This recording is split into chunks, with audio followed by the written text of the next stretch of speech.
17 años de obra, 172 días vividos dentro, y ni una vez lo vio sin andamios. El hombre que mandó levantar el castillo de cuento que hoy reconoce medio planeta murió antes de habitarlo. 6 semanas después abrieron sus puertas por 2 marcos, a él que jamás dejó entrar a un extraño. ¿Cuánto cuesta un edificio que le costó el trono a quien lo construyó? Detrás de la silueta más fotografiada del mundo no hay un cuento de hadas, hay una aritmética implacable. Para entenderla, hay que empezar por la roca, por un niño que miraba unas ruinas desde la ventana de su padre. Hay un punto exacto en el sur de Baviera donde el suelo se abre. El torrente del Poyat ha ido cortando la piedra durante milenios hasta dejar un desfiladero estrecho y profundo. Y sobre ese vacío, a unos 800 metros de altura, se levanta una peña que domina todo el valle. Quien sube hoy por el camino desde la aldea de Hohenschwangau siente primero el aire, frío incluso en verano, denso, como olor a resina de pino y a piedra mojada. Después siente las piernas, y en algún momento, entre los árboles, comprende una cosa que ninguna fotografía transmite. Todo lo que hay allí arriba, alguien lo subió hasta allí. Cada piedra, cada viga, cada uno de los cientos de miles de ladrillos. Pero mucho antes de que existiera el castillo blanco que el mundo entero cree conocer, en esa misma peña ya había algo. 2 ruinas. Los restos de 2 fortalezas medievales, Vorder Hohenschwangau y Hinter Hohenschwangau, desgastadas por los siglos hasta quedar convertidas en muñones de muro entre la maleza. Nadie las miraba con demasiada atención. Eran piedras viejas sobre una roca difícil, en un rincón de los Alpes que no llevaba a ninguna parte. Abajo, en cambio, en la orilla del lago, había vida. El rey Maximiliano II de Baviera, padre del protagonista de esta historia, había comprado a comienzos de la década de 1830 las ruinas de un castillo llamado Schwanstein, y lo había reconstruido por completo en estilo neogótico, pintándolo de un amarillo cálido y llenándolo de frescos con leyendas de caballeros y cisnes. Lo llamó Hohenschwangau, y allí, en ese decorado de la Edad Media soñada por el siglo XIX, creció un niño. El niño se llamaba Luis. Nació el 25 de agosto de 1845, hijo mayor de Maximiliano II y de la reina María de Prusia. Pasó buena parte de su infancia en Hohenschwangau, y desde las ventanas de aquel castillo de cuento reconstruido tenía siempre, delante de los ojos, el mismo paisaje, los lagos de un azul mineral, la pared de los Alpes al fondo y, coronando la peña del otro lado, aquellas 2 ruinas medievales suspendidas sobre el desfiladero. Un escenario perfecto en el que faltaba precisamente el castillo. El decorado estaba montado, esperaba a alguien que lo completara. Aquí conviene detenerse, porque hay una tentación fácil y hay que resistirla. La tentación es contar esto como el capricho de un soñador, un príncipe romántico que quiso su castillo de hadas y lo tuvo. La realidad es más interesante y es también más incómoda.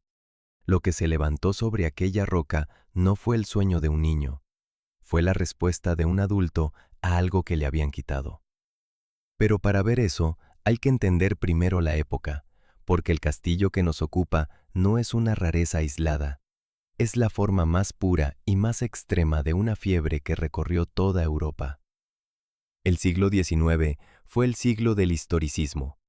Mientras las fábricas escupían humo, mientras el ferrocarril acortaba las distancias y el hierro y el vidrio anunciaban un mundo nuevo, la arquitectura hizo algo aparentemente contradictorio. Se volvió hacia atrás.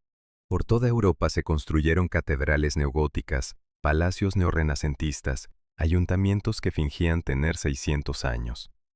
En España, el mismo impulso dio el neomudéjar y las restauraciones al gusto de la época. No era ignorancia ni era engaño, era una manera de buscar raíces en un momento en que todo cambiaba demasiado deprisa. Y en ese clima, un joven que había crecido rodeado de un medievo pintado tenía a mano un lenguaje entero para expresarse. Porque el paisaje de su infancia no era solo piedra, era relato. Hohenschwangau estaba decorado con escenas de la leyenda de Lohengrin, el caballero del cisne, y ese cisne aparecía por todas partes, en los muros, en los objetos, en el nombre mismo del lugar. El niño creció dentro de una historia, y cuando muchos años después, un compositor llamado Richard Wagner convirtió esas mismas leyendas germánicas en óperas monumentales, el joven Luis ya estaba preparado para reconocerlas como algo propio. El terreno emocional estaba sembrado desde la ventana de su cuarto.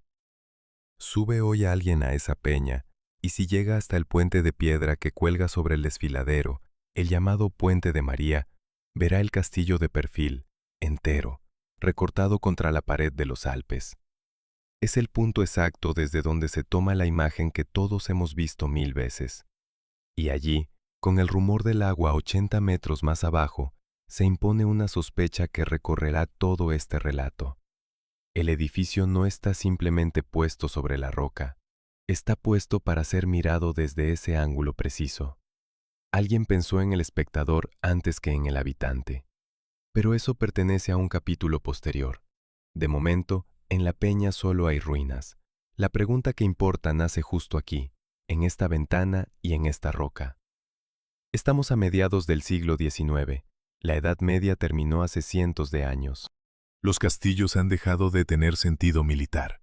La artillería moderna convierte cualquier muralla en un montón de escombros, y ningún ejército del mundo defiende ya una posición encaramándose a una peña. Construir una fortaleza medieval en esa época es, desde el punto de vista práctico, tan lógico como fabricar una armadura de caballero para ir a la guerra. Y sin embargo, alguien va a gastar en ello una fortuna que ni siquiera posee. Alguien va a levantar, ladrillo a ladrillo subido a hombros por la montaña, un castillo que nace anacrónico, inútil como fortaleza el mismo día de su primera piedra. La cuestión no es cómo. La cuestión es ¿por qué? ¿Por qué precisamente aquí? ¿Y por qué precisamente entonces? La respuesta que da la leyenda popular es cómoda y es falsa por incompleta. Dice que fue el sueño de un rey excéntrico, enamorado de los cuentos, que quiso vivir dentro de uno. Y es verdad que Luis amaba esas historias hasta un extremo difícil de exagerar. Pero un sueño no explica por qué ese sueño estalló con esta violencia, con esta urgencia, con este desprecio absoluto por el dinero y por las consecuencias, en un momento muy concreto de su vida y no antes. Los sueños de infancia rara vez arruinan a un hombre. Este lo hizo. Y lo hizo porque en el intervalo pasó algo. Para encontrar ese algo, hay que bajar de la roca y mirar el calendario. El niño que contemplaba las ruinas desde la ventana se convirtió en rey a los 18 años, en 1864. Subió al trono de Baviera siendo casi un adolescente, alto, reservado, apasionado por la música y por las leyendas, con muy poco interés en las cosas que se supone que apasionan a un monarca. Baviera era entonces el segundo reino de la Confederación Germánica, un estado con peso propio, con ejército propio, con voz propia entre las potencias. Ser su rey significaba algo real, y durante muy poco tiempo lo fue.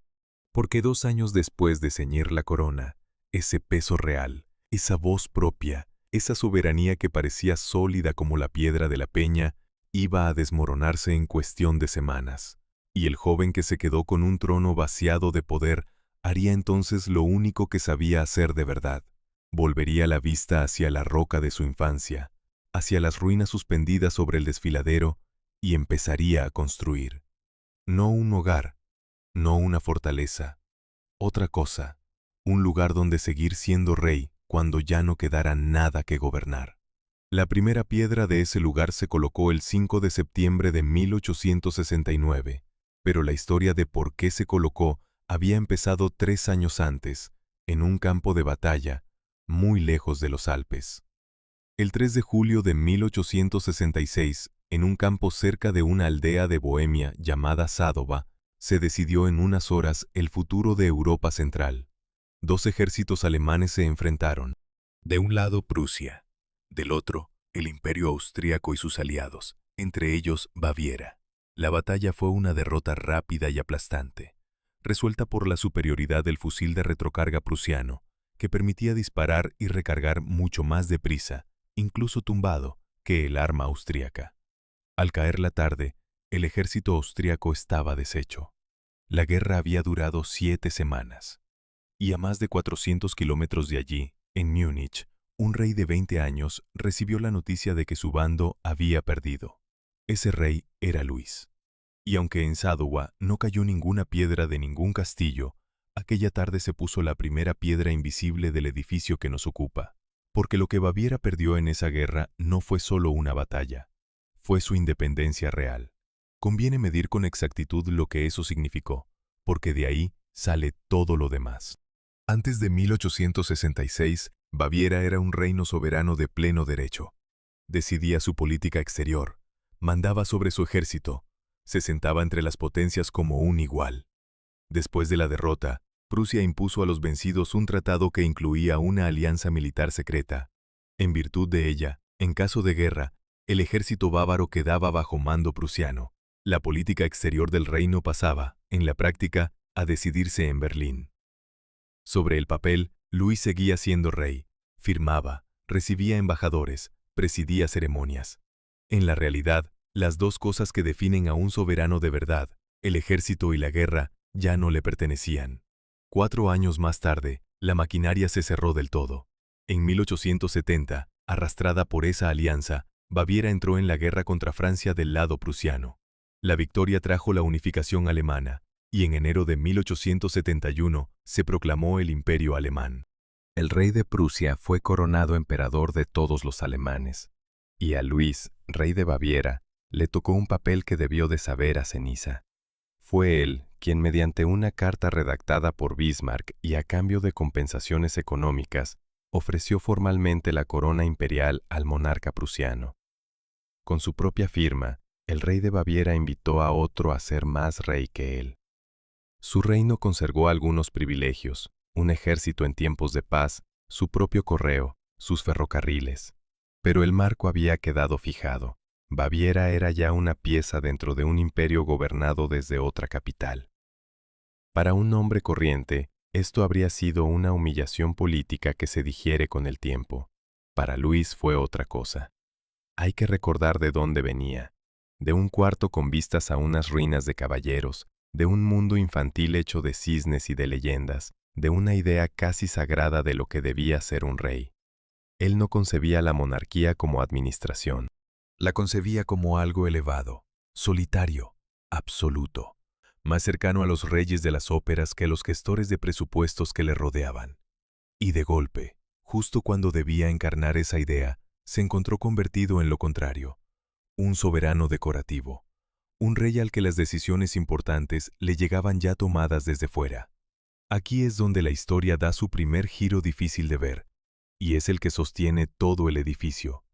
La reacción de Luis no fue rebelarse ni conspirar, ni intentar recuperar por la fuerza lo perdido. Su ejército ya no era suyo, no tenía con qué. Su reacción fue retirarse, de Múnich, de la corte, de los ministros, de las ceremonias que cada día le recordaban lo que ya no era, y retirarse hacia el único territorio donde aún podía mandar sin que nadie le contradijera: la piedra.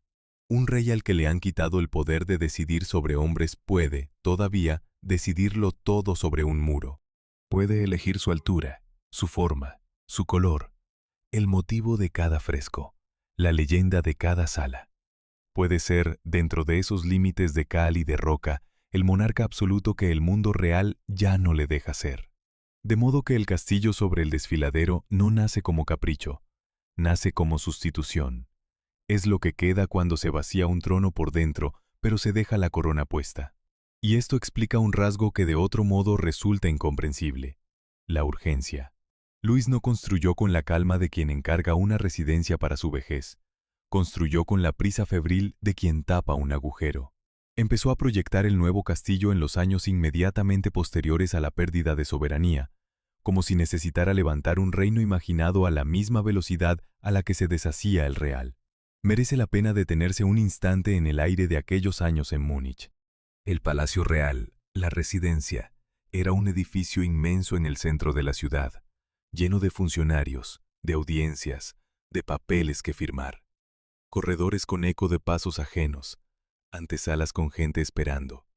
El rumor constante de una administración que funcionaba sin necesitarlo demasiado. Luis se sentía prisionero allí. Empezó a dormir de día y a vivir de noche. a evitar los actos públicos, a refugiarse en la lectura y en la música. La distancia entre el hombre y su cargo se hacía cada mes más ancha. Y mientras esa distancia crecía, en su cabeza iba tomando forma, como un detalle obsesivo, un lugar que sería exactamente lo contrario de la residencia. Solitario, alto, inaccesible, sin funcionarios, sin antesalas, sin nadie que le recordara el mundo tal como era. En medio de todo esto, apareció una figura que suele contarse mal. Richard Wagner, el compositor, llegó a la vida de Luis muy pronto, casi al principio del reinado, y el joven rey se convirtió en su protector, saldando sus deudas y financiando su obra. Para esta historia lo que importa de Wagner no es el hombre, sino lo que sus óperas le ofrecieron a Luis. Un mundo completo, coherente, habitable con la imaginación. Un universo de caballeros, cisnes, castillos y grialistas donde la realeza volvía a ser sagrada y donde un rey podía ser lo que Luis creía que un rey debía ser. Las paredes del castillo que iba a construir se llenarían más tarde de esas escenas, no como decoración añadida, sino como el contenido mismo del edificio. Luis no quería un castillo con motivos de ópera, quería habitar dentro de la ópera, y para eso hacía falta construirla en piedra. Así, cuando volvemos a subir a la peña sobre el Poyat, la vemos ya de otra manera. Aquellas dos ruinas medievales dejan de ser un simple recuerdo de infancia y se convierten en el solar exacto que un rey sin poder real eligió para levantar un poder imaginado. El emplazamiento no era práctico, no estaba cerca de nada importante, no defendía ninguna frontera, no facilitaba ningún gobierno. Era, en cambio, altísimo, apartado y teatral, colgado sobre un abismo y enmarcado por los Alpes. Reunía todas las cualidades inútiles para administrar un reino, y todas las perfectas para representarlo. La elección del lugar ya contenía la naturaleza de lo que se iba a construir, y por eso la pregunta que abría este relato empieza aquí a tener respuesta. El edificio le costó el trono a quien lo construyó, sí, pero el trono, en su sentido real, ya se lo habían quitado antes de colocar la primera piedra. Lo que Luis levantó sobre la roca no fue la causa de su caída, fue su respuesta a una caída anterior, silenciosa, firmada en un tratado. Construyó un reino de piedra porque le habían vaciado el de carne y hueso. Y lo construyó, como se verá, no con la lógica de un arquitecto, sino con la de otro oficio muy distinto, un oficio que hacía mundos para ser vistos desde una butaca. Imaginemos el taller de un teatro de ópera a mediados del siglo XIX. Grandes bastidores de tela y madera apoyados contra las paredes, botes de pintura, brochas anchas, bocetos clavados por todas partes. Y sobre un caballete, un lienzo enorme en el que un hombre pinta un castillo. Torres esbeltas recortadas contra un cielo dramático, muros que atrapan la luz, una silueta pensada para que, cuando se levante el telón, el público contenga la respiración durante los 3 minutos que dura la escena. Ese hombre se llamaba Christian Jank, y su oficio era fabricar ilusiones. Pintaba decorados para las óperas de Wagner. No era arquitecto.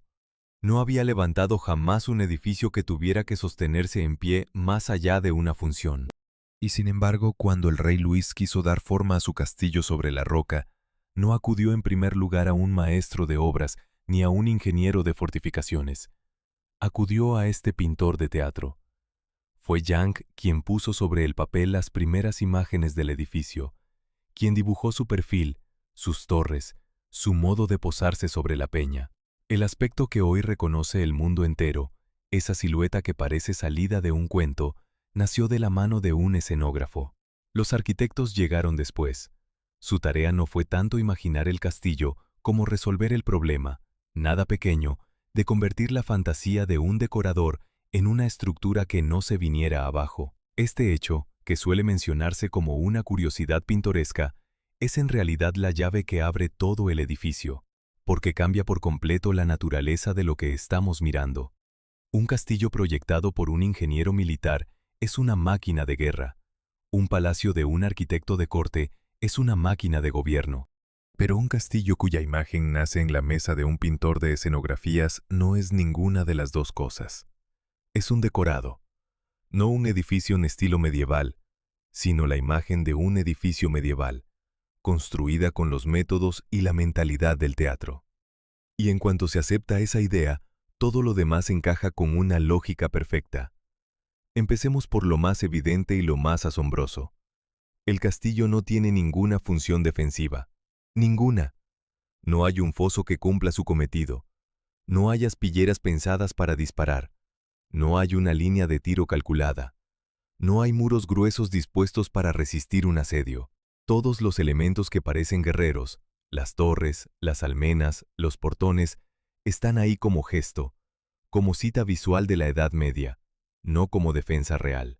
Un castillo medieval de verdad se levantaba en un punto estratégico para controlar un camino, un río, un paso de montaña. Este se levantó en lo alto de una peña espectacular, pero sin ningún valor militar, elegida por cómo se veía, no por lo que dominaba. Conviene subir de nuevo al puente sobre el desfiladero para comprobarlo con el cuerpo. Desde allí el castillo aparece de perfil, entero, encajado entre la roca y el fondo azulado de los Alpes. Y lo que uno siente no es la sensación de estar ante una fortaleza, ante algo hecho para intimidar o resistir. Lo que uno siente es que está ante una imagen perfectamente compuesta, como si un pintor invisible hubiera colocado cada torre en el lugar exacto donde el ojo la necesita. La torre más alta no está donde convendría a un defensor, sino donde conviene a la vista. El conjunto no busca dominar el valle, busca ser contemplado desde él. Está resuelto como se resuelve un cuadro, o como se resuelve el fondo de un escenario, pensando siempre en quién va a mirar y desde dónde. De ahí nace una consecuencia que persigue al castillo hasta hoy. Al estar concebido para ser visto de lejos, funciona mejor en la distancia que de cerca. Es por naturaleza fotogénico. Su silueta se imprime en la retina de un solo golpe. Se reconoce en una fracción de segundo. Se reduce sin perder identidad a un ícono, a un logotipo, a una estampa. No es casualidad que se haya convertido en uno de los edificios más fotografiados del planeta. Fue diseñado, desde el primer boceto, con las leyes de la imagen, no con las de la piedra. Un escenógrafo pensó su aspecto como se piensa un telón, para causar efecto a distancia, bajo una luz determinada, en una composición cerrada. Aquí se abre, sin embargo, una grieta inquietante, una pregunta que conviene dejar respirar unos segundos. Si un decorado de teatro tiene que parecer real solo durante las horas que dura la función, y luego se desmonta, se guarda y se olvida, un edificio de piedra tiene que parecer real siempre. Y ahí es donde surge la duda que recorre toda esta historia. Lo que Luis mandó construir, cuando entramos en él, cuando lo tocamos, cuando vivimos dentro, ¿se comporta como un castillo de verdad o se comporta como un escenario que por fuera engaña, pero por dentro está hueco? Porque un decorado, visto desde detrás, es solo un armazón de listones y de tela. La pregunta no es menor. Decide si estamos ante una casa o ante una ilusión habitada. La respuesta obliga a atravesar los muros y entrar, y lo primero que descubre quien lo hace es que la ilusión no termina en la fachada, continúa dentro, pero cambia de material. Por fuera, el castillo imita la Edad Media con torres y almenas. Por dentro, imita la Edad Media con pintura. Las paredes de las salas principales están cubiertas de frescos que representan escenas de leyendas germánicas y de las óperas que Luis amaba. La historia de Lohengrin, el Caballero del Cisne, la de Tannhäuser, los mitos que poblaban su imaginación desde niño. No son cuadros colgados, son mundos pintados directamente sobre el muro, del suelo al techo, que envuelven al visitante y lo introducen dentro del relato. Igual que un decorado envuelve al actor. El que entra en esas salas no está en una habitación con adornos medievales. Está de pie en el interior de una ópera, rodeado por sus personajes. Y sin embargo, y aquí está el matiz que salva a este edificio de ser una simple mentira bonita, por debajo de toda esa piel de ilusión hay algo absolutamente sólido y absolutamente real. Los muros son de verdad, la piedra pesa, la estructura está calculada para sostenerse durante siglos, no durante una función. Los arquitectos que trabajaron después de Young hombres de oficio riguroso, resolvieron con ingeniería seria lo que el escenógrafo había soñado sin pensar en la gravedad. De modo que la respuesta a la duda es doble, y es esa dualidad lo que hace único al castillo. Por su intención, por su lenguaje, por su modo de dirigirse al ojo, es un decorado. Por su construcción, por sus materiales, por su resistencia, es un edificio verdadero. Es un decorado construido para durar. Un telón que no se desmonta al caer la noche. Esa paradoja resuelve la grieta que se había abierto, pero deja intacta la pregunta mayor. ¿Por qué un hombre que encarga un decorado que dure siglos no está buscando una casa? Una casa se construye para vivir en ella con comodidad, y para eso no hace falta un pintor de óperas ni una peña colgada sobre un abismo. Lo que Luis buscaba era otra cosa. Un lugar donde la ilusión fuera tan completa, tan envolvente y tan permanente que él pudiera entrar en ella y no salir. No un sitio donde alojarse, sino un mundo donde habitar. El castillo sobre el desfiladero no fue construido para protegerse de un enemigo ni para gobernar un territorio. Fue construido para ser vivido como se vive una historia. Y esa decisión, la de encargar el propio hogar a quien fabrica sueños de escenario, marca la distancia exacta entre un rey que quería una residencia y un hombre que quería desaparecer dentro de un relato de piedra. Hay una cifra que, bien mirada, cuenta esta historia mejor que cualquier leyenda. 400.000. Ese es, aproximadamente, el número de ladrillos que se emplearon en levantar el castillo. Y cada uno de esos 400.000 ladrillos, sin una sola excepción, tuvo que ser subido a 800 metros de altura, hasta lo alto de una peña colgada sobre un desfiladero. No hubo atajo. No hubo grúa moderna ni motor que hiciera el trabajo. Hubo hombres, animales y máquinas simples repitiendo el mismo esfuerzo 400.000 veces. Antes de ser un cuento de hadas, este castillo fue eso, una montaña de carga subida a pulso por una ladera empinada. Y los ladrillos eran solo una parte. Hay que sumar 465 toneladas de mármol, traído para las salas nobles, para columnas y escaleras. 1.550 toneladas de una piedra arenisca especial, elegida para el revestimiento, que le da al castillo ese tono claro y luminoso que se recorta contra los Alpes, y más de 2.000 metros cúbicos de madera para andamios, forjados, techos y estructuras. Todo ese material, decenas de miles de toneladas en total, siguió el mismo camino imposible, desde el valle hacia arriba, por una pendiente donde el suelo cede y el aire enrarece. Conviene detenerse aquí y sentir el lugar, porque los números por sí solos no transmiten el esfuerzo. Estamos en un flanco de los Alpes bávaros. El invierno llega pronto y se queda largo. Durante meses la nieve cubre la ladera y hiela los caminos, y las obras han de detenerse o arrastrarse a paso mínimo. En los meses buenos, el sol de la montaña cae a plomo sobre las espaldas. El sendero que sube desde Hohenschwangau es estrecho y quebrado. Por él ascienden carros cargados hasta el eje, tirados por caballos que resoplan, mientras a los lados los operarios cargan a hombros lo que las ruedas no pueden. El aire huele a sudor de bestia, a polvo de piedra, a madera recién cortada. Y por encima de todo, un ruido que no cesa en años. El golpeteo de los cinceles, el chirrido de las poleas, el crujido de los andamios que crecen sin parar. En el momento de mayor actividad, hacia 1880, trabajaban en la obra alrededor de 200 artesanos a la vez. Canteros, albañiles, carpinteros, herreros, pintores, doradores. 200 personas repartidas por la peña, cada una en su tarea, coordinadas para que el material subiera, se labrara y se colocara en un flujo continuo. De la mayoría no conocemos el nombre. La historia recuerda al rey que lo quiso y a los que dibujaron sus torres, pero los cientos de manos que de verdad levantaron el castillo, piedra a piedra, quedaron en el anonimato. Y sin embargo, son ellos quienes hicieron posible lo imposible. Detrás del cuento de un rey solitario, hay un ejército de porteadores sin rostro subiendo peso por una montaña. Aquí, en mitad de este esfuerzo colosal, surge una anomalía que rompe la imagen que uno se había hecho. Porque todo lo descrito hasta ahora, la carga a lomos, los cinceles, la piedra labrada a mano, pertenece al mundo medieval que el castillo quiere imitar. Y sin embargo, mientras por fuera se fingía el siglo XII, por dentro se estaba instalando, sin que nada lo delatara desde la fachada, la tecnología más avanzada de la época. Ese contraste es tan fuerte que merece detenerse en él, porque desmonta por completo la idea de un capricho anticuado. El castillo, que parece una fortaleza de caballeros, escondía en sus entrañas comodidades que muchos palacios de su tiempo aún no tenían.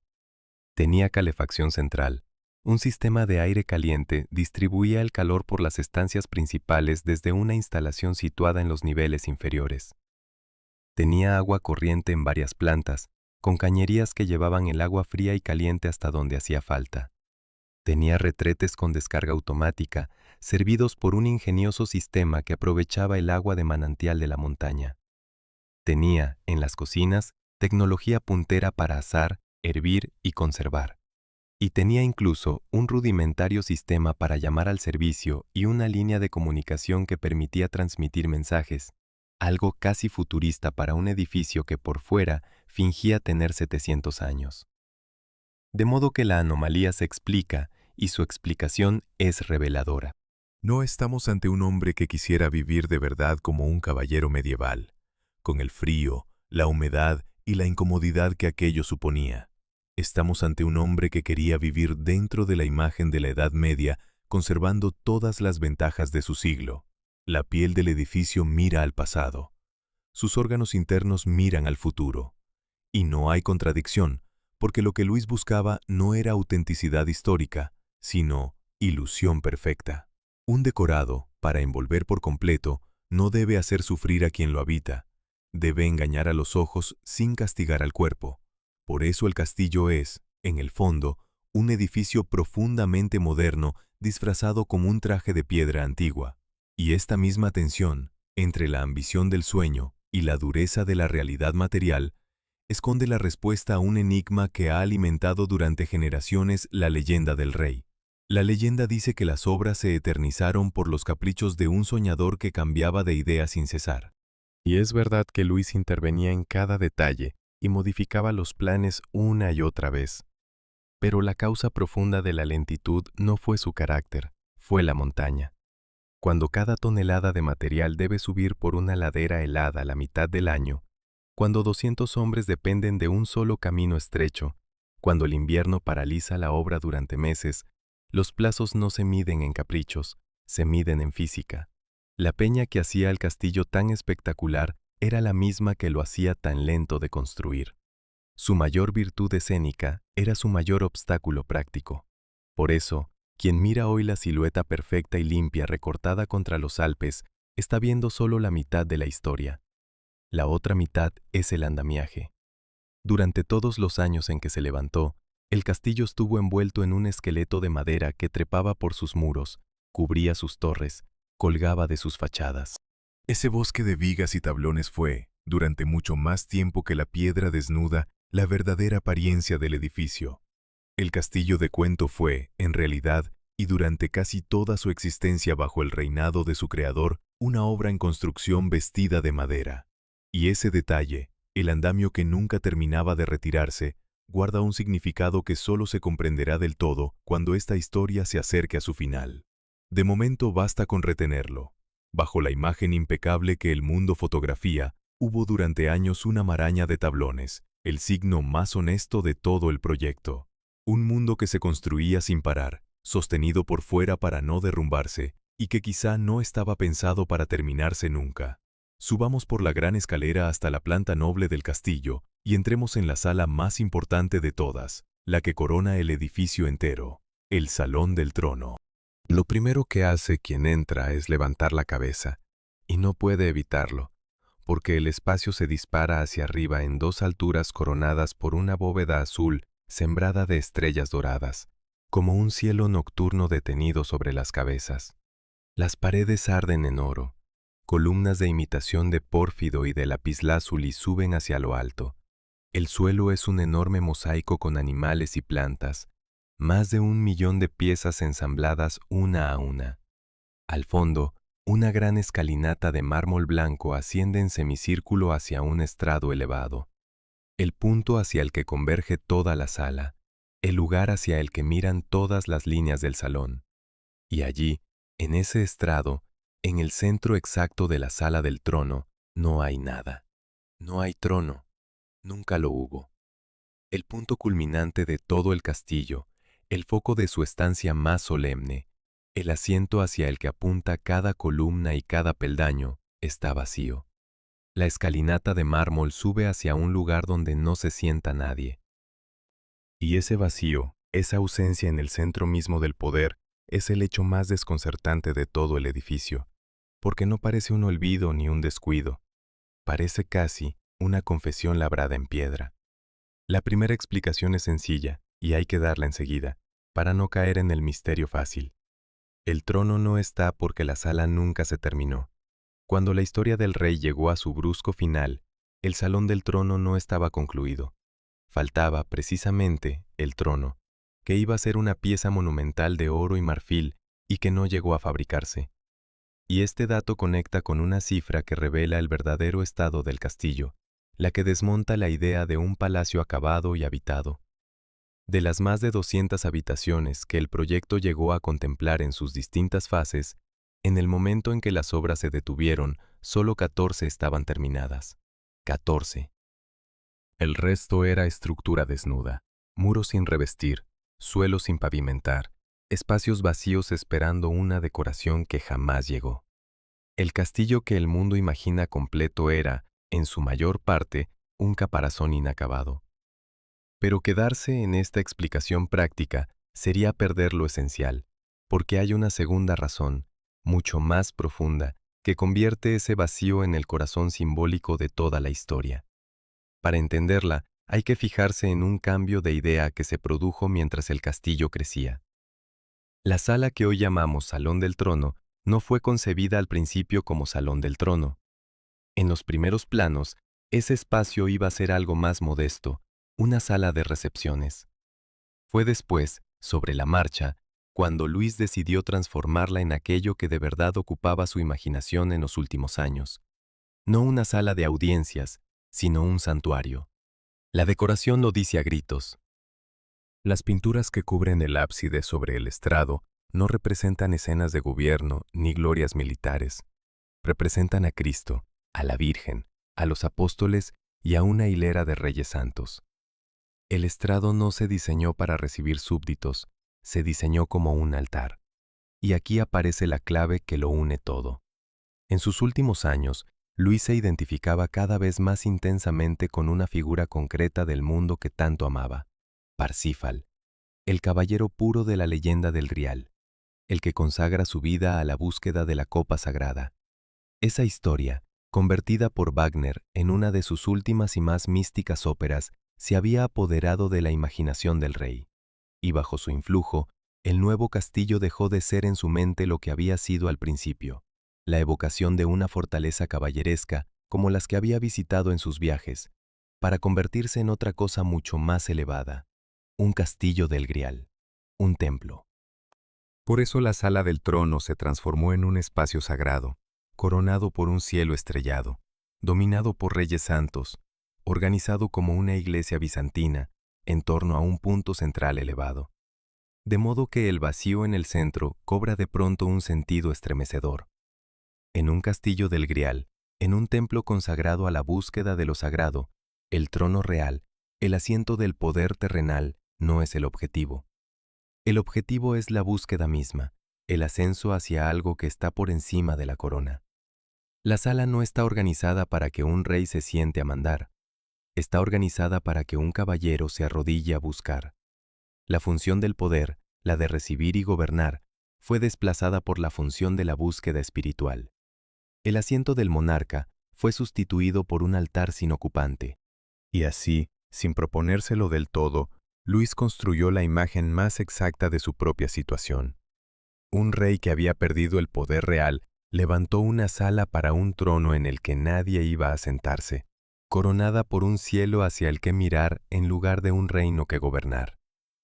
Ese mismo espíritu recorre otra de las grandes salas del castillo, situada en la planta más alta y que ocupa ella sola casi todo un piso, la sala de los cantores. Es un espacio largo, luminoso, de techo de madera labrada, con un escenario en un extremo y muros cubiertos otra vez por escenas de las leyendas del Grial y de sus caballeros. Fue pensada para acoger música y representaciones, y sin embargo, mientras Luis vivió, en ella no se celebró ni un solo concierto, ni una sola función. Se construyó una sala magnífica para un público que nunca se convocó, para unas veladas que nunca se organizaron. Como el Salón del Trono, la Sala de los Cantores es un espacio hecho para una ceremonia que no llegó a ocurrir.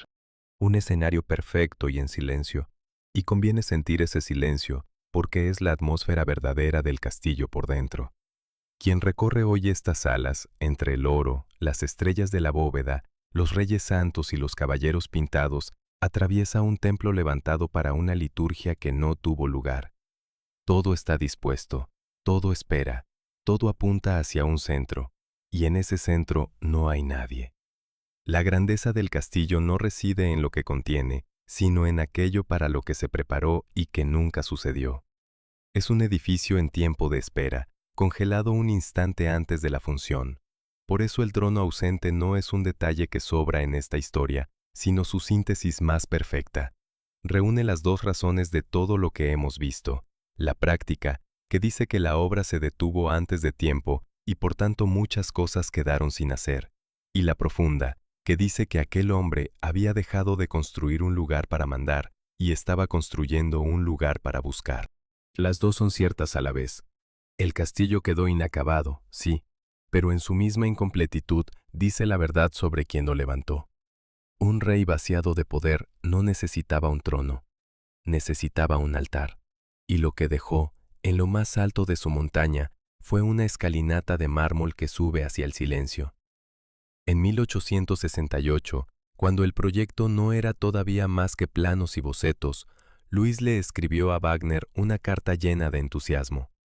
En ella le contaba que el nuevo castillo que iba a levantar guardaría el recuerdo de sus óperas, que sería un lugar digno de aquel mundo de leyenda, y añadía una previsión concreta. Esperaba poder instalarse en él al cabo de unos 3 años. 3 años. Esa era la cuenta que hacía un hombre impaciente por habitar su sueño. La realidad le impuso otra muy distinta. Desde aquella carta hasta el día en que por fin pudo dormir dentro de sus muros, no pasaron 3 años. Pasaron 16. Y cuando por fin entró a vivir, en 1884, no entró en un castillo terminado. Entró en unas pocas habitaciones concluidas dentro de una obra que seguía en marcha por todas partes. A su alrededor, la mayor parte del edificio era aún andamio, muros sin revestir, sala vacía. Había esperado 16 años para mudarse a una casa que continuaba siendo una construcción. Y aquí llega el dato que, más que ningún otro, resume esta historia entera, el número que conviene grabar. En total, a lo largo de toda su vida, Luis pasó dentro de este castillo apenas 172 días, menos de medio año, menos de 6 meses repartidos en las escasas temporadas que le quedaban de vida. Conviene detenerse en la desproporción, porque es casi vertiginosa. 17 años de obra, decenas de miles de toneladas subidas a la montaña, 200 artesanos en los años de mayor actividad, una fortuna gastada, como se verá, hasta la ruina. Y al final de todo ese esfuerzo colosal, 172 días de uso. Si se reparte el coste del castillo entre esos días, cada jornada vivida en él sale por una cifra que no tiene sentido para ninguna vivienda concebida como vivienda. Nadie construye así una casa. El cálculo, hecho con frialdad, solo cuadra si se acepta que lo que se estaba construyendo no era un sitio para vivir. Y hay un segundo hecho, todavía más revelador, que acompaña al primero. En todos esos años, Luis no llegó a ver nunca su castillo sin andamios. La imagen limpia y perfecta que hoy se recorta contra los Alpes, esa silueta que el mundo entero reconoce, él no la vio jamás. Cada vez que alzaba la vista hacia su creación, veía madera, cuerdas, plataformas, obreros, el desorden de una construcción perpetua. El hombre que soñó la fachada más famosa del planeta murió sin haberla contemplado nunca terminada. Vivió dentro de una obra en curso y de una obra en curso se marchó. Aquí es donde la explicación fácil vuelve a asomar, y hay que atravesarla otra vez. La versión cómoda dice que todo esto es la prueba de un fracaso. Un soñador incapaz, que se arruinó y se quedó sin tiempo, y por eso apenas disfrutó de lo que tanto le costó. Pero esa lectura tropieza con un detalle que no encaja, porque si de verdad su único deseo hubiera sido vivir cuanto antes en un castillo acabado, tenía a su alcance formas de lograrlo. Concentrar los recursos, terminar primero lo esencial, renunciar a los interminables cambios y refinamientos. No lo hizo.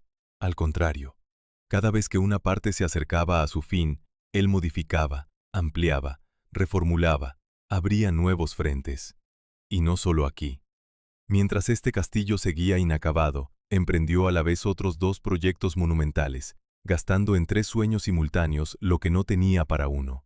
Ese comportamiento no es el de alguien que quiere terminar, es el de alguien para quien el final no era el objetivo. Y ahí se abre la interpretación más honda de toda esta historia, la que da sentido a los 172 días y a los andamios eternos. Quizá Luis no buscaba un castillo terminado, quizá buscaba un castillo construyéndose, porque una obra acabada es un objeto, se posee, se habita, se agota, y con el tiempo decepciona, como decepciona todo lo que ya se tiene. Una obra en marcha, en cambio, es un proceso vivo, un mundo que crece, que promete siempre algo más, que nunca se cierra ni se agota. Mientras se construye, el sueño sigue abierto. El día en que se termina, se convierte en simple realidad, y la realidad era justamente aquello de lo que Luis huía.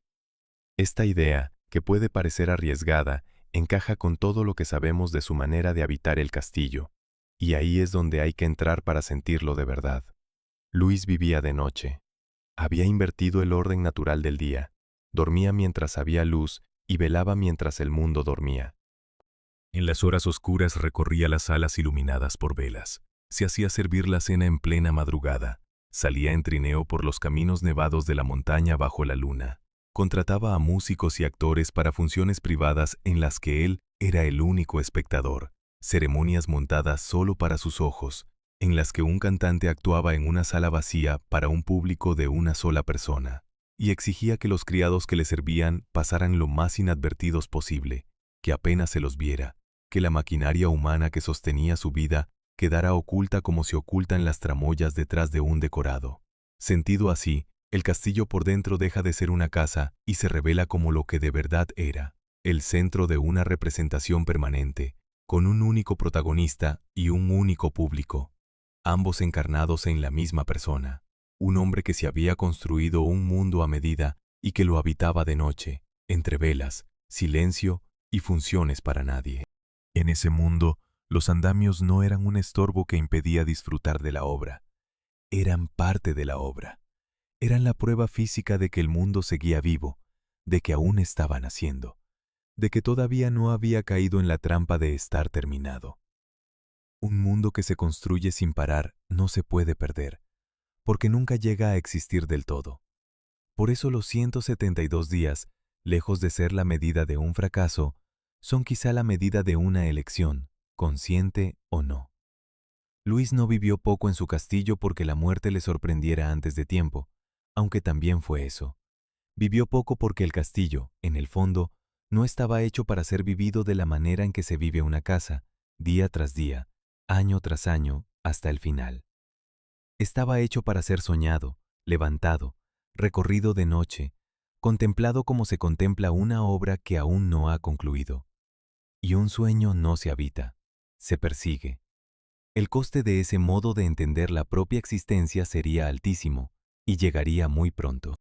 Pero eso ya no se pagaría en madera ni en piedra subida a la montaña, sino en una moneda mucho más dura.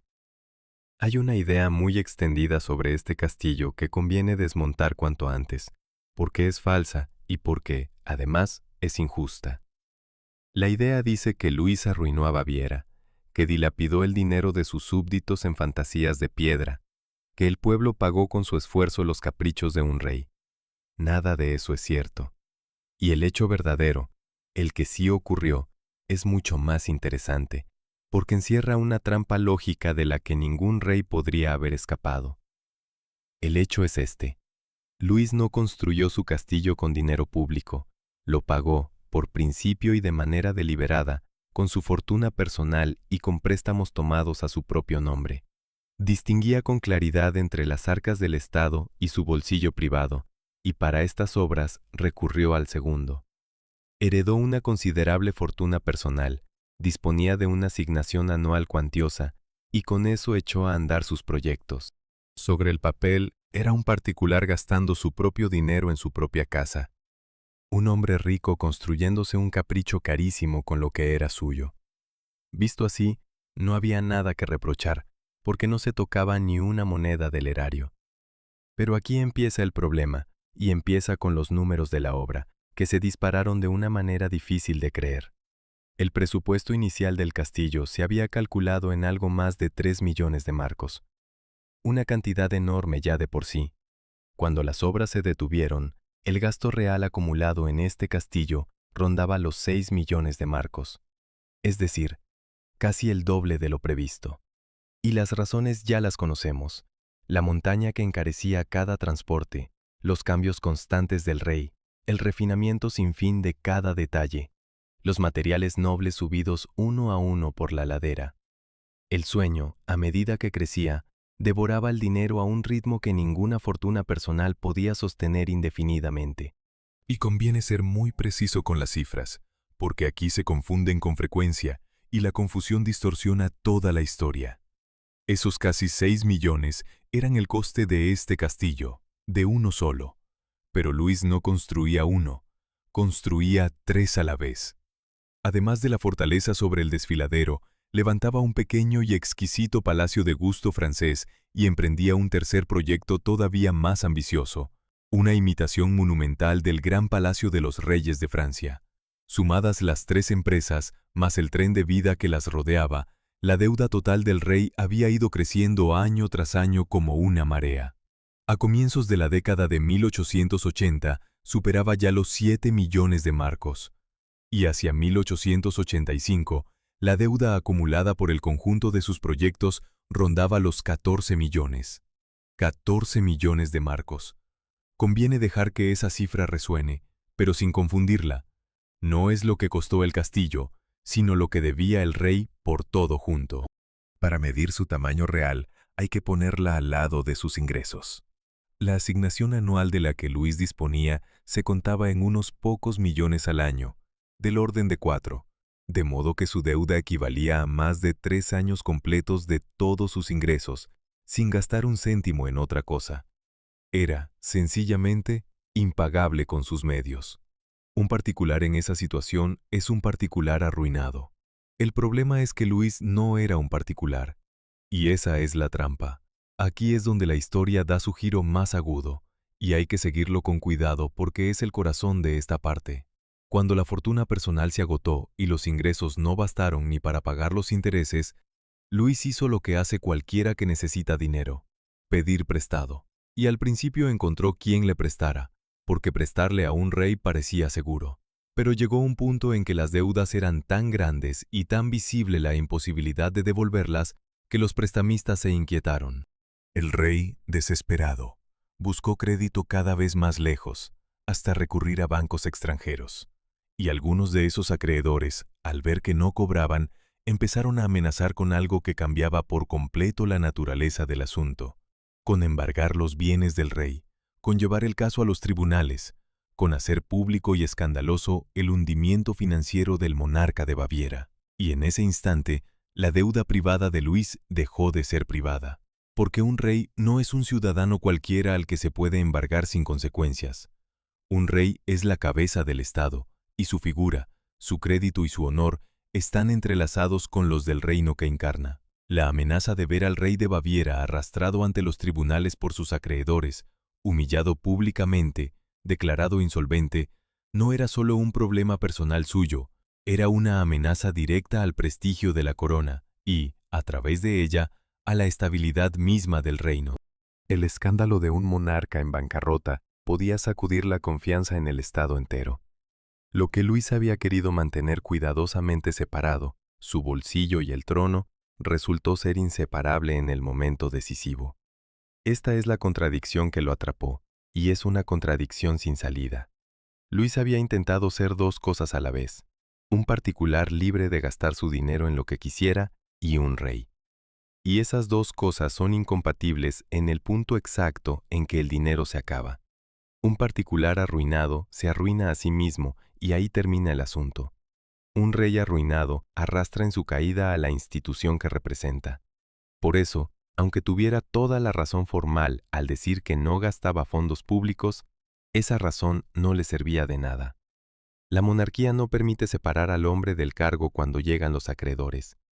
Quiso pagar su sueño con su propio bolsillo, como un hombre libre, olvidando que un rey no tiene un bolsillo del todo suyo. Su deuda era la deuda de la corona, lo quisiera él o no. Y así, el castillo sobre la roca, que había nacido como refugio privado de un hombre que quería apartarse del mundo, se convirtió sin quererlo en un asunto de Estado. Las paredes que Luis levantó para escapar de la política acabaron colocándolo en el centro de la mayor crisis política de su reinado. El dinero, que él había tratado como cosa íntima, lo devolvió al terreno del que huía. Ya no se trataba de cuántos marcos costaba una torre o un mosaico. Se trataba de qué hacer con un rey que debía 14 millones y no podía pagarlos. Y esa pregunta, planteada en los despachos de Múnich por hombres muy distintos de los que soñaban con caballeros y grialistas, iba a recibir una respuesta fría, rápida y devastadora. El 10 de junio de 1886, una comisión llegó al castillo sobre la roca con un documento que decidía el destino de su dueño. En ese documento se declaraba que el rey padecía una enfermedad mental, que era incapaz de gobernar y que quedaba, por tanto, apartado del poder. Su tío sería nombrado regente en su lugar. La decisión estaba tomada, firmada, sellada. Y encierra un detalle que, una vez conocido, resulta muy difícil de aceptar. Los médicos que firmaron aquel dictamen no habían examinado nunca al rey, ni una sola vez. Conviene decirlo despacio, porque es el núcleo de esta parte. Un tribunal médico declaró loco e incapaz a un hombre, lo apartó del trono que ocupaba y lo puso bajo custodia, sin haberlo reconocido jamás, sin haberle hecho una sola pregunta, sin haberlo observado siquiera de cerca. Al frente de la comisión figuraba un psiquiatra de prestigio, Bernhard von Guden, una autoridad reconocida en su campo, y sin embargo su diagnóstico no se basó en la exploración del paciente, sino en algo muy distinto, en los testimonios de criados, cortesanos y funcionarios, en lo que otros contaban sobre el comportamiento del rey, en informes recogidos por quienes tenían interés en que aquel dictamen saliera adelante. Existe un momento, conservado por las crónicas, que ilumina toda la escena con una luz fría. Cuando el rey se enfrentó a quien encabezaba la comisión, le preguntó cómo se atrevía a declararlo enfermo mental sin haberlo visto nunca antes, sin haberlo examinado jamás. La respuesta que recibió fue escalofriante en su seguridad. Le vino a decir que tal examen no era necesario, que las pruebas documentales reunidas eran tan abundantes y tan concluyentes que bastaban por sí solas, que resultaban del todo aplastantes. Es decir, que el papel pesaba más que el hombre, que lo que decían los informes valía más que lo que pudiera mostrar el propio acusado si se lo examinaba. En aquella frase se resume un procedimiento que, incluso para los criterios de su tiempo, resultaba extraordinario. Y aquí hay que avanzar con el máximo cuidado, porque este es un terreno donde es muy fácil resbalar hacia dos errores opuestos, y ambos deforman la verdad. El primer error sería repetir sin más la etiqueta popular y llamar a Luis simplemente el rey loco. El segundo sería convertirlo en víctima inocente de una conspiración perfecta y afirmar que estaba perfectamente sano y que todo fue un montaje. Lo honesto, lo que de verdad se sostiene, está en un lugar más incómodo y más interesante que cualquiera de esos dos extremos, y consiste, sobre todo, en separar con nitidez lo que sabemos de lo que no sabemos. Lo que sí sabemos es cómo se comportaba el rey en sus últimos años, porque hay testimonios abundantes y coincidentes. Ya lo hemos visto, invertía el día y la noche, se aislaba del mundo, evitaba a sus ministros, Organizaba funciones para sí mismo, exigía que los criados no se dejaran ver, gastaba muy por encima de toda prudencia, tomaba decisiones que a quienes lo rodeaban les parecían cada vez más extrañas. Ese comportamiento excéntrico está documentado. Nadie discute seriamente que Luis se había apartado, en su modo de vivir, de lo que se esperaba de un monarca, ni que su conducta desconcertaba y preocupaba a su entorno. Lo que no sabemos, lo que nadie puede afirmar con certeza, es si todo eso constituía una enfermedad mental en sentido estricto. Y no lo sabemos por una razón contundente. Nunca se le examinó. Diagnosticar a un hombre supone observarlo, hablar con él, valorarlo directamente. Nada de eso se hizo. Y pretender diagnosticar hoy, más de un siglo después, a alguien a quien solo conocemos por testimonios interesados de terceros, sería aún más temerario. La conducta excéntrica de una persona puede tener muchas explicaciones, y la etiqueta de la locura es solo una entre varias, y no necesariamente la correcta. Por eso los historiadores actuales tratan con enorme cautela aquel dictamen, y muchos cuestionan abiertamente su validez. La afirmación de que Luis estaba loco no es un hecho establecido. Es una conclusión discutida, levantada sobre un procedimiento que no cumplió las reglas más básicas. A esa fragilidad se suma un dato que obliga a mirar el diagnóstico con todavía más recelo. El heredero directo de Luis, su hermano menor, padecía desde hacía tiempo una grave enfermedad mental reconocida por todos, hasta el punto de estar recluido.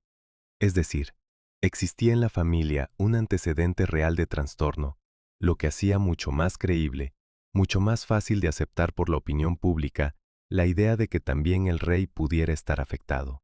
La sombra de una locura familiar volvía cómoda y verosímil una acusación que, sin ese fondo, habría resultado más difícil de sostener. Lo que en un caso aislado habría chocado, con ese precedente parecía casi natural.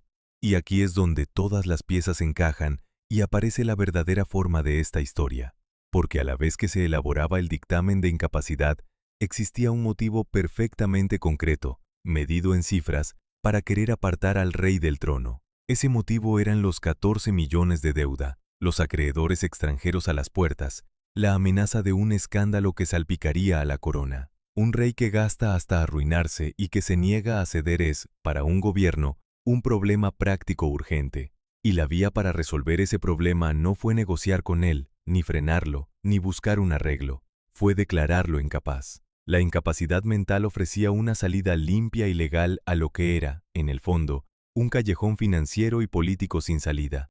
De modo que la formulación exacta, la única que respeta a la vez los hechos y la justicia, no es que Luis fuera un rey loco, es que Luis fue un rey al que declararon loco. La diferencia entre esas dos frases es toda la diferencia del mundo. Una afirma como cierto algo que nunca se probó. La otra describe lo que de verdad ocurrió. Un procedimiento sin examen, basado en testimonios de parte, apoyado en un antecedente familiar cómodo y activado en el momento preciso en que el rey se había vuelto financieramente insostenible. Puede que Luis estuviera enfermo, puede que no. Nadie lo comprobó cuando aún se podía, y por eso nadie puede afirmarlo hoy. Lo que sí sabemos con certeza es que un hombre fue apartado del poder que había heredado sin que un solo médico lo mirara a los ojos. Y sabemos también que, 3 días después de aquel documento, ese mismo hombre estaría muerto. Apartado del trono, Luis fue trasladado lejos de su castillo de la montaña. Lo llevaron a orillas de un lago tranquilo cerca de Múnich, a una residencia llamada el Castillo de Berg, más pequeña y más accesible, donde quedaría bajo la vigilancia de los médicos. Era el 12 de junio de 1886. El hombre que había construido un mundo inaccesible en lo alto de una peña para no dejar entrar a nadie, estaba ahora encerrado, custodiado, en una casa junto al agua. Le quedaban menos de 2 días de vida. El día siguiente, 13 de junio, transcurrió en apariencia sin sobresaltos. Y hacia el final de la tarde, ya cerca de las 6, el rey pidió salir a pasear por la orilla del lago. Lo acompañaría el mismo psiquiatra que había encabezado la comisión, el doctor que lo custodiaba. Y aquí ocurre el primer hecho extraño. el primero de una serie que nunca ha encontrado explicación completa. El médico aceptó dar ese paseo a solas con su paciente, sin escolta, sin guardianes, sin nadie más. Despidió a los enfermeros que debían acompañarlos, al parecer convencido de que el rey no representaba peligro alguno.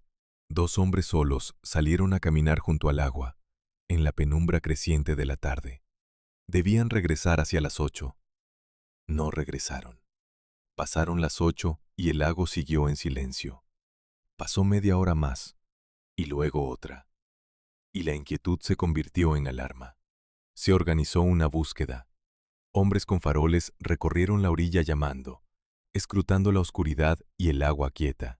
Y hacia las 11 de la noche, la búsqueda dio su primer fruto, un fruto siniestro. En la orilla, junto al agua, aparecieron objetos personales de ambos hombres, prendas de vestir abandonadas, dejadas allí como señales mudas. El paseo había terminado en aquel punto de la ribera. A partir de ahí, el lago no decía nada. Poco después llegó el hallazgo final, el que cerraba la tarde y abría un enigma de más de un siglo. Los 2 hombres fueron encontrados muertos en el agua, cerca de la orilla, en una zona donde el lago no era profundo. El rey de Baviera y el médico que lo había declarado incapaz yacían sin vida en el mismo tramo de agua poco honda, a pocos metros de tierra firme. La escena, contemplada a la luz de los faroles, resultaba tan desconcertante como definitiva. 2 hombres habían salido a pasear y ninguno de los 2 había vuelto con vida.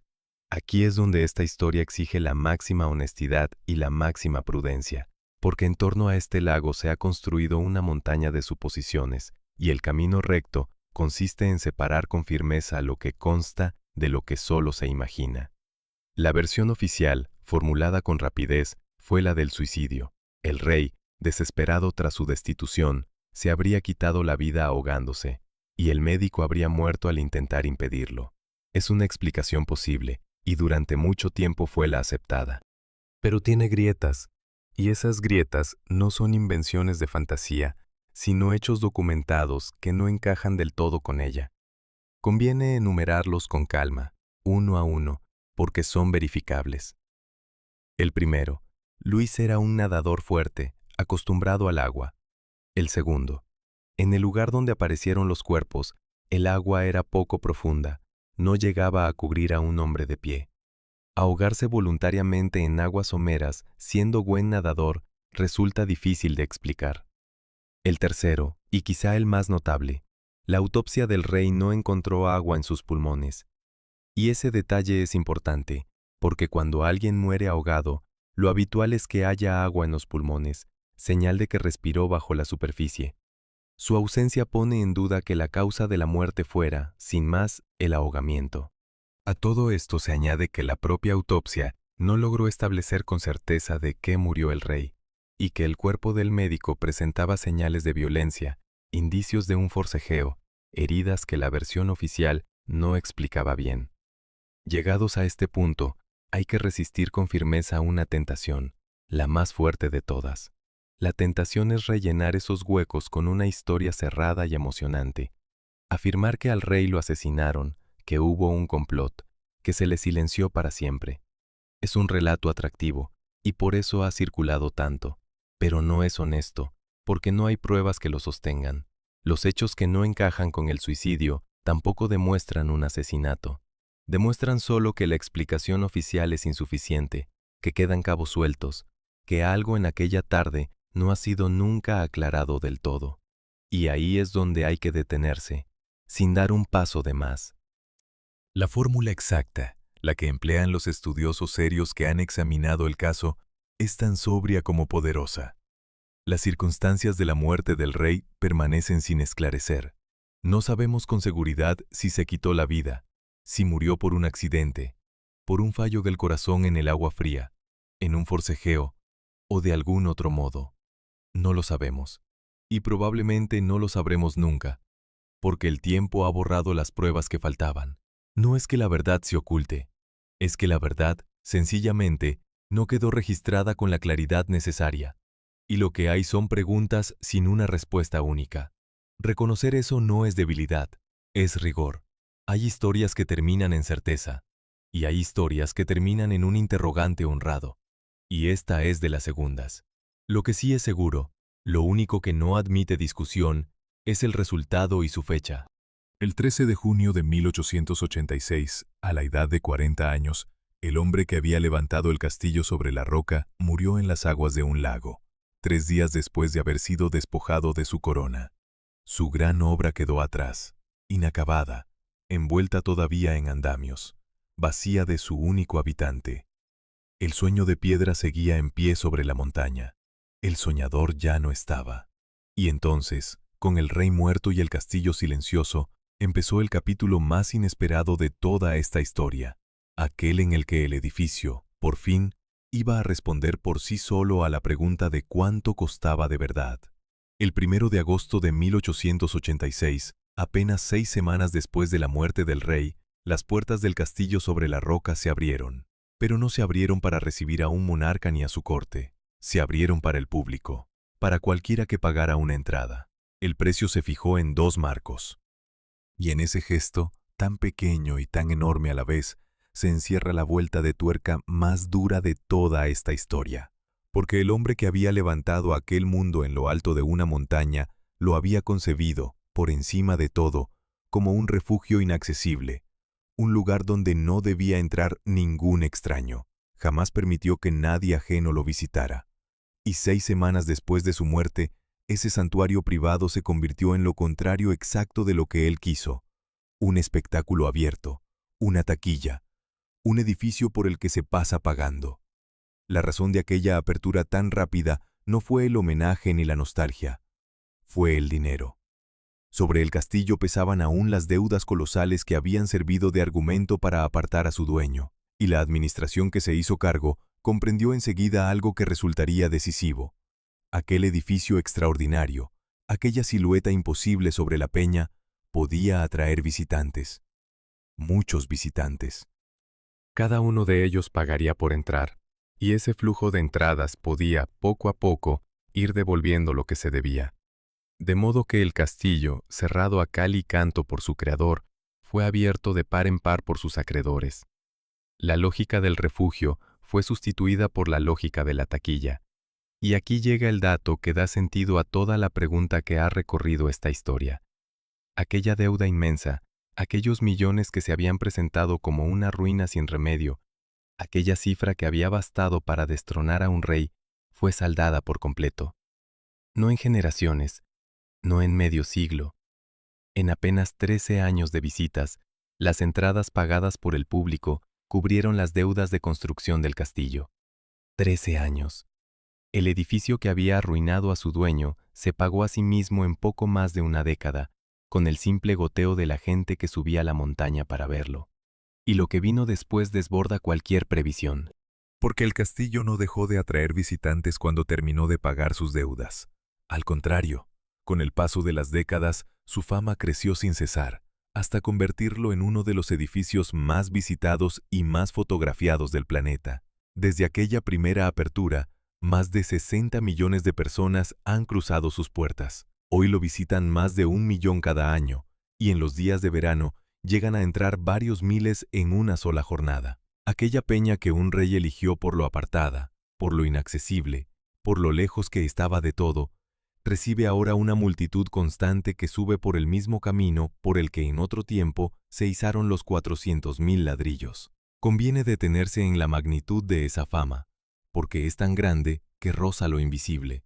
Este castillo se ha vuelto tan universal que millones de personas lo llevan en la memoria sin saber siquiera que existe de verdad, que es un edificio real levantado por un hombre concreto sobre una roca concreta.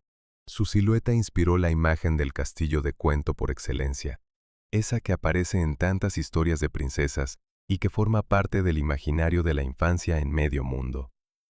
Cuando alguien cierra los ojos e imagina un castillo de hadas, es muy probable que esté imaginando, sin saberlo, la silueta que un escenógrafo dibujó y que un rey mandó levantar sobre el desfiladero. Lo hemos visto 1000 veces. Casi nunca sabemos que estamos ante una piedra real, ni que su historia es cualquier cosa menos un cuento feliz. Y en el año 2025, Esa consagración alcanzó su punto más alto.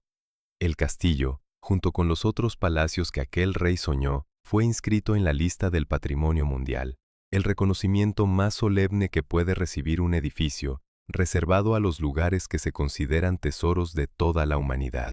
139 años después de que su creador muriera en las aguas de un lago, despojado, humillado, tratado como un despilfarrador irresponsable, su obra fue declarada patrimonio de todos. La historia, a veces, tarda más de un siglo en emitir su veredicto.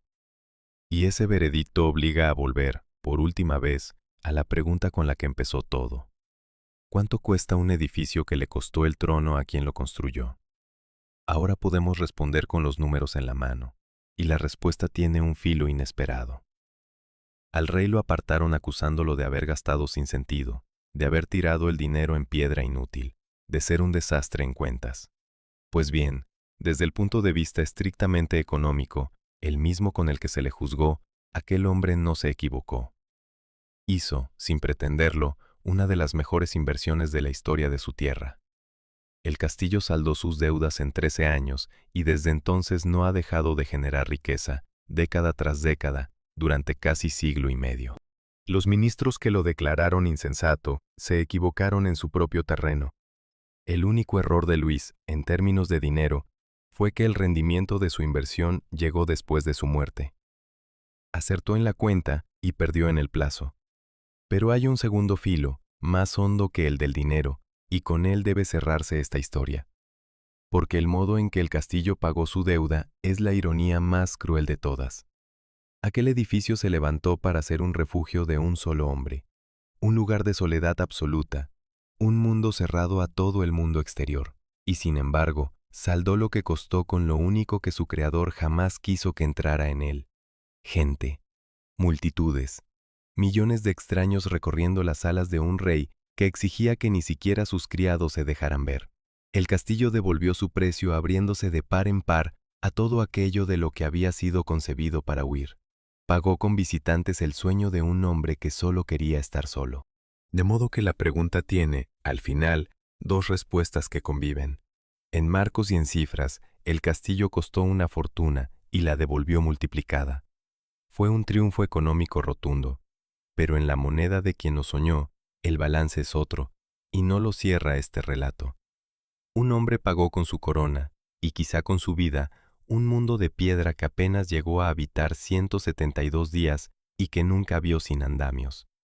Ese mundo sobrevive, íntegro y admirado, mientras que de él solo queda el eco de su historia.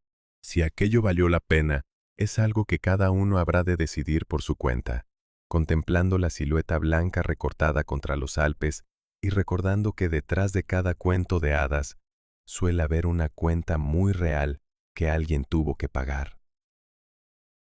Hasta aquí este viaje al castillo sobre el desfiladero y a la vida del hombre que lo levantó. Si esta historia te ha atrapado como nos atrapó a nosotros, deja tu me gusta y suscríbete al canal, porque cada día te espera aquí una nueva historia detrás de un gran edificio. Gracias por acompañarnos hasta la última piedra.